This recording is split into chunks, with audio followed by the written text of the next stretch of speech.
Hi, and welcome to the show where we share the stories of the many who intersect with our healthcare system but are rarely heard from. My name is Kevin Poe, founder and editor of Kevin MD. Today in the show, we have Dawn Sears.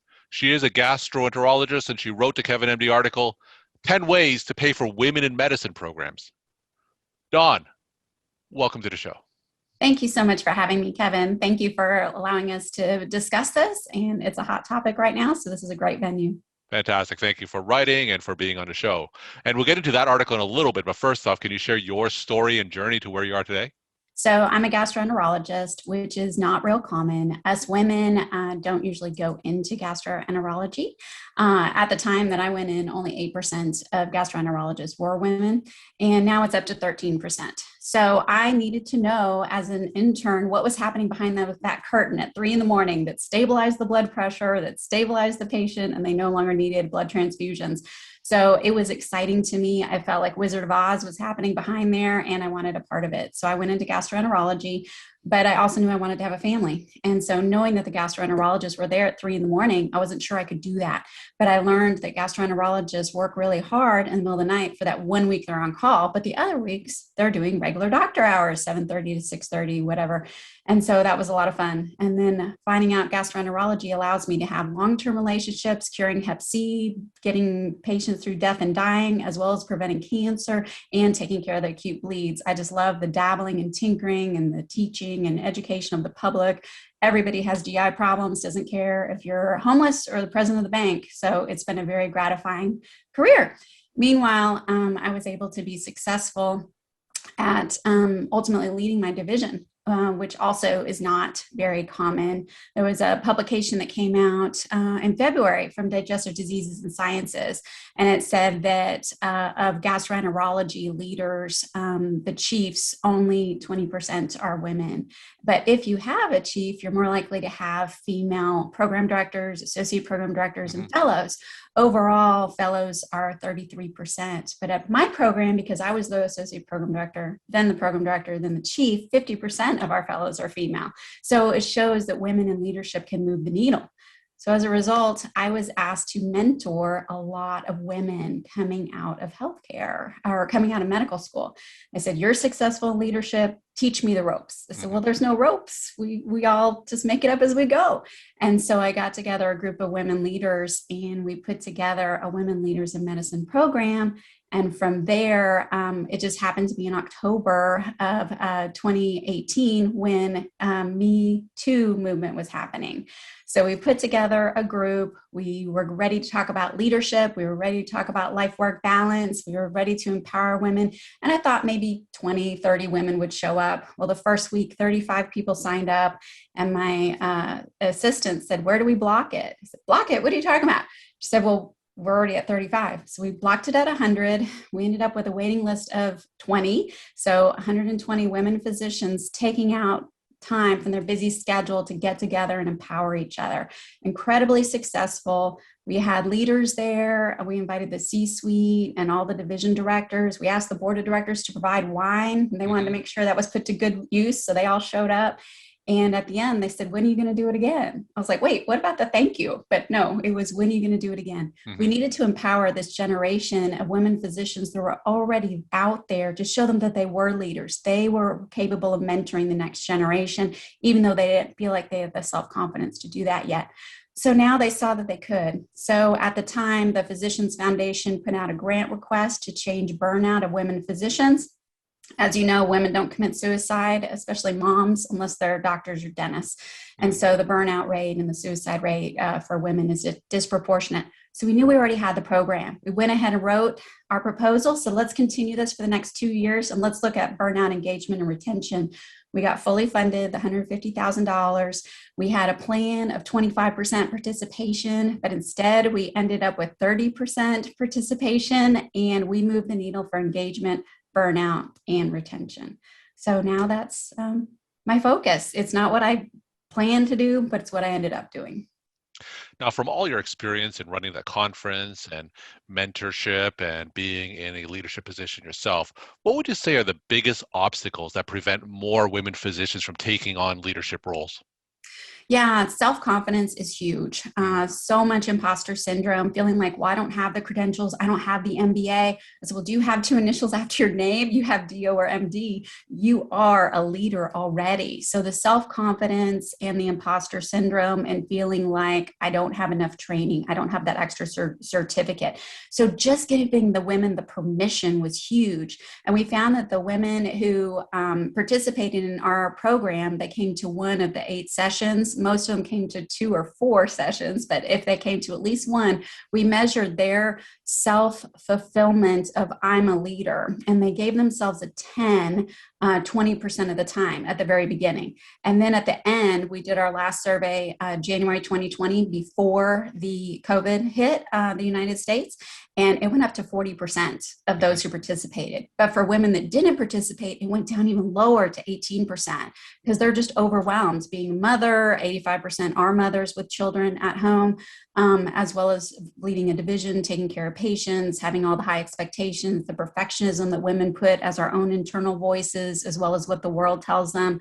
We know that patients have higher expectations. We know that the support staff has higher expectations, but letting women know good enough is good enough. You don't have to be perfect anymore. Just show up, do your best, and amazing things will happen. All right, so let's talk about your Kevin MD article. It's written back in April. It's titled 10 Ways to Pay for Women in Medicine Programs. Now, for those who didn't get a chance to read that article, can you just walk my audience through it and share the story of why you decided to write it? Absolutely. So we know that we need women leaders in medicine program and programs to help women know that they have leadership skills or need to develop leadership skills. But the question always is, who's going to pay for it? Mm-hmm. Is it valuable? And so this is the most common question I get is everybody knows they need it, but is HR going to pay for it? Are you going to pay for it? Are you going to charge for it? What are you going to do? And so I wanted to write the article to answer that question, to let people know all things are possible. There is no roadmap for this. This isn't standard. So let's just throw out 10 creative strategies. Not any of them is perfect. And I'm sure that about 50 other women can come up with 50 other lists of who should do this. But as I went through them, I said, okay, we've got well-being initiatives. This is a burnout initiative. This is 50% of the population. This is 30% of physicians. And this is 50% of new graduates that you want to recruit and retain. So how could we do that? So using well-being things, using lectureship series. This is an easy no-brainer. Every academic institution has them. And so whether you're talking about pediatrics, there's a large amount of women, 71%, or orthopedics who only has 3 to 6% and maybe needs to increase that. We can get creative that way. And then some of the stuff that we did, asking for internal sponsorship, asking for the board of directors to pay for the wine, asking for the surgeons to pay for the leadership books. And our evaluation of moving the needle for engagement, retention, and burnout, we found that just giving leadership books to people increased their own satisfaction and autonomy, decreased burnout, and increased their engagement with the institution and their likelihood to be a leader. Just that power of having a book. So if the Department of Surgery, in our case, bought everyone Brene Brown's Dare to Lead, and put a little sticker in there. So you don't have to come up with all the money. And then other ideas, kind of like the bake sale thing of having a silent auction and utilizing the talents within your department. You probably already have some coaches in training. You probably have somebody who has a VRBO, et cetera. So as you can see, there's 10 just variety of options. So there's no one way to do this, and just giving people the freedom to get creative is why I wrote the article. And it's gotten some really good feedback and some great results internally and externally. Now, tell me a little bit about the structure of your program in particular. And did you have any experience in putting together anything like this as a physician? Did you have experience putting together courses, lecture series, or is this something that you just learned on your own? Yeah, being a program director of a fellowship, of course, you're going to be putting together educational series. And I had the opportunity to put together some national meetings in liver disease, where I was one of the co-hosts for those for many years. And I put together other wellness groups, things like that. And I had done some smaller groups. My original first thing that got me into leadership was the thing I called the MBA program, Mind Body Activity, where I got 10 executives to work out with me at 4:30 in the morning. So I said, you don't have a meeting or OR at 4:30 in the morning, you're mine. We're going to get together and train for a half marathon. Sure. So I've done some creative stuff that I didn't ask permission for. I just kind of put it together and made it happen. So I didn't have formal training in this other than being an associate program director and then just taking opportunities to lead people to well-being and growth. So that was part of it. And then the way we structured it is said, let's just get together. So I got a group of 10 women physicians together. I got the grumpy surgeon. I got the sweet pediatrician. I got the quiet pathologist. We just sat around the table, picked a date, picked a venue, and made it happen. And so going forward, we knew we needed to have more touch points. We cover a huge geographic area in Central Texas. So we also had regional dinner clubs that would occur. And then we had online presence. We created our own Facebook group. We called it the Potter Society, not after Harry, but after Claudia, who was our first female physician who helped Dr. Scott and Dr. White operate. She was the anesthesiologist. So anyway, and then when we got a lot of data before every event, after every event, during every event, we constantly surveyed, we constantly tweaked it to deliver what the women wanted. And we always had our date on the calendar for the next event because that was very important when we're planning for busy women physicians. So as a result of that, we were able to real-time tweak it to exactly what the needs were at the time. And with COVID hitting, that became particularly relevant. Now, take us inside the exam room when you're making that first pitch to administration that you wanted to start a women in medicine program. What was their initial response? And tell me about how their thoughts about it evolved over time. Yeah, so it was interesting. We had a wonderful support group of key leaders because they saw those of us that were elevating ourselves through leadership were doing it in a servant leadership way, in a collaborative way, because that's how women physicians lead. And so they saw that we weren't doing it for our egos. We weren't doing it to climb a ladder. We were doing it because we truly wanted to serve each other and serve our patients. And that my drive was to stop the hemorrhaging of women physicians. And if you just look at the data from the AMA, replacement of a physician costing $150,000 to $200,000, this is an economic no-brainer.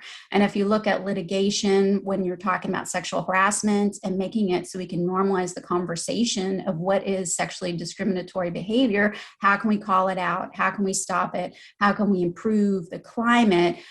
The administration and leadership were easily bought in. And then when I invited them to the event, literally those who weren't awoke yet stood up at the end and said, oh my goodness, this is our future of leaders. And I didn't even see it before because I just assumed all of you were too busy raising babies and taking care of all the things at home, that I did not give you the opportunity, and that was my bad, and now I'm ready to. So we really awoke a lot of eyes by inviting the male leaders to the event, and it changed everything. And thereafter, there was the expectation, hey, Dawn, when's your next event? I haven't got my invitation yet. I'm looking forward to it. So it was just wildfire of the spread of how powerful this movement could be. We're talking to Dawn Sears. She is a gastroenterologist, and she wrote the Kevin MD article, 10 Ways to Pay for Women in Medicine Programs. Dawn, for those listeners who are interested in starting a similar program from scratch at their own institution, what are some actionable tips that they can do to get started? A great question. Actionable tips that they can do today is come up with your list of 5 or 6 women physicians in different walks of life, different careers, different specialties that you want to be involved. And you're going to want the brand new graduate. You're going to want the one who's been around forever, and you're going to want some in the middle. And you're going to want to be sure that you're talking about specialties that you may not normally bring to the table, like radiology, pathology, palliative, things like that. And then you're going to want to come up with your list of 5 allies, 5 people that are in power positions you definitely want in line with you now, and you want to give them a reason to make this a win for them, make them want to partner with you and engage with them. You're going to want to go to them for their advice of what's been successful in the past and get them to put skin in the game to want to own it too. And when you do that, as well as giving a menu of all the different ways that we can pay for it, and not just say it's this way or we're not going to do it, or it's this way or that way, but instead say these are 8 options, these are 10 options, then everyone loves to feel a little part of problem solving and coming up with a great program. Now, what would you say was your biggest challenge in creating a women in medicine program, and how did you overcome it? The biggest challenge was the expectation of ourselves. We're perfectionists, we're planners. We like to do boom, boom, boom, and we like to know exactly how many people are coming. We like to have the name tags already put out, everything. And then realizing when you're dealing with this group of women physicians, the dog is going to vomit and somebody's going to take somebody to the ED. Somebody's going to think they signed up, but then they didn't. Mm-hmm. And so encouraging my other women that are part of the directorship and kind of leading the program, because we'd always have a small committee of 5 to 10 of us that were responsible. And then we recreated it in Dallas as well. So letting them know, give yourself 20% flex. Understand that this isn't like, your patient schedule or other things where it's very stringent. These women need flexibility on either side. And it was so funny because every time 10% would no show, and then 10% would just show up at the door and go, oh my gosh, my bad, I forgot to register. And you're like, it's great, we're so glad you're here, and just making them feel welcome. So that was a learning point that you don't usually get at other conferences, but it was so valuable to just let them breathe and let them know it's okay, and there's no judgment here. And we need that. We need these safe spaces more than ever. And my final question, what's your take-home message that you want to leave with the Kevin MD audience? Yeah, my take home message is going to be just do it. Mm-hmm. Just get out there, just show up, just make something happen. It's not going to be perfect, doesn't need to be perfect. The people will tell you what they need, and it will evolve into a beautiful thing. Every institution's different, every climate's different, but we need each other. We are the cure to burnout. We are the cure to this drainage of women physicians out of healthcare, and we can stop this now together. Being told at the end of every conference, 2 or 3 women weeping in the back of the room saying, I was ready to quit, but now I'm not. Now I feel like I've been seen, I've been heard, there's a sisterhood. So overall, this is needed, and I encourage every leader to find a way to create that safe space at their institution. They won't regret it. And how can people reach you? They can reach me multiple ways. I'm learning a lot about LinkedIn and YouTube and Facebook, so I'm on all those areas. You can find my website, gutgirlmdconsulting.com. You can also find me at drdonsears.com. You can find me on the Kevin MD author page, and you can also find me as Gut Girl MD on Facebook, Twitter, or YouTube. Dawn, thank you so much for sharing your time and insight, and thanks again for being on the show. Thanks so much, Kevin, for highlighting this and all of our other amazing projects that all the doctors are doing. Appreciate you.